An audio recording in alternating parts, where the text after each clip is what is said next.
Backyard chickens have been a part of homesteads for centuries.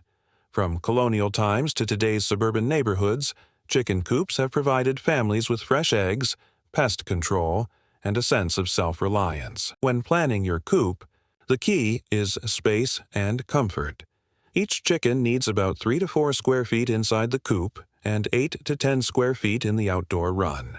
For a small flock of 2 or 3 chickens, that means a coop roughly the size of a small shed or large doghouse with a secure fenced run. Good airflow is essential. Ventilation keeps the coop dry and reduces odors.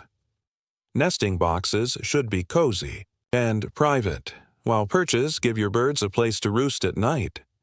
Make sure the coop is predator-proof, with sturdy latches and wire mesh that's buried at least a foot into the ground to keep out digging animals.